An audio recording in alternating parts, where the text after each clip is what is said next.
And the facts of this case demonstrate an intentional and calculated level of violence that is the most serious manslaughter scenario that this court has ever seen. Therefore, I do sentence you to 10 years in the penitentiary. An emotional day in court as the judge sentenced the au pair convicted for her role in the murders of Christine Banfield and Joseph Ryan. Juliana Peres Magalhaes must now serve a sentence of 10 years in prison.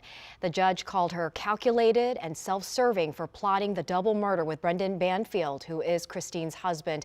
The jury found him guilty for murder last week. We have team coverage for you tonight. Our Katie Lusso has been following this case extensively, talking with experts and family of one of the victims. But first, let's start with Matthew Torres live in the courtroom or from the courthouse for Juliana Peres Magalhaes sentencing today in Fairfax County.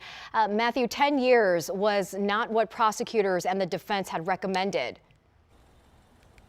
Annie, that's right. They agreed to a sentence of time served for her testimony that ultimately helped the jury convict Brendan Banfield. But today it was clear the judge thought she deserved more. It was also emotional in the courtroom as both families of the victims began to cry and hug each other, knowing Juliana Peres Magalhaes is not walking away. I understand that I am to blame. And I'm truly sorry for the pain it caused. 3 years after she conspired with her boss and former lover Brendan Banfield, Juliana Peres Magalhaes is apologizing for her role in the killings of Brendan's wife Christine and a stranger named Joseph Ryan. I hope you might someday understand that I truly did not believe that his plan would have actually happened. Peres Magalhaes was 20 at the time and the family au pair when she was having an affair with Brendan, 15 years her senior. She fired the shot that killed Ryan, who they lured to the house through an adult fetish website. I lost myself in a relationship, leaving my morals and values behind. Peres Magalhaes agreed to testify in the trial against Brendan as part of a deal with prosecutors to reduce her charge in exchange for her cooperation.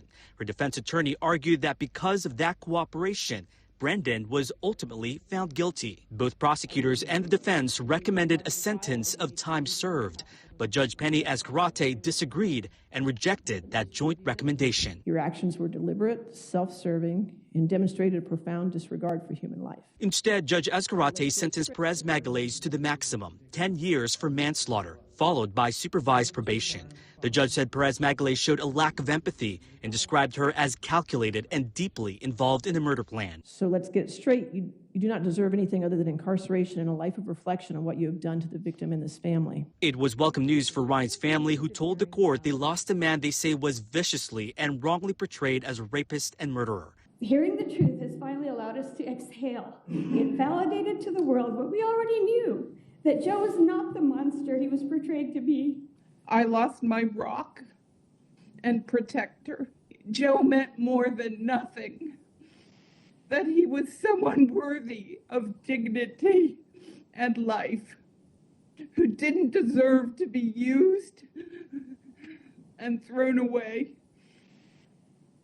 treated as utterly disposable. And after this hearing, we were able to speak with the defense attorney, Ryan Campbell, who says he is not surprised by the judge's decision. He also says, based on Virginia statutes, including good behavior and the time already served, that Peres Magalhaes could be released from prison after 4 to 6 years. Annie?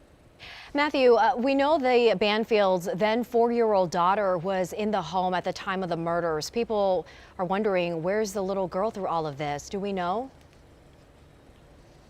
Well, as you might recall, Brendan Banfield was convicted of child endangerment for leaving his little girl in the basement of their home as he killed both his wife and Joseph Ryan. We do know his daughter is still in that same house being taken care of Brendan Banfield's parents. In the meantime, the parents of Christine Banfield, who have been here for the trial, they are from New York. We know there is a custody battle happening right now. A judge will determine later this year who eventually is best fit to be her guardian. Annie? All right, Matthew Torres, appreciate the report.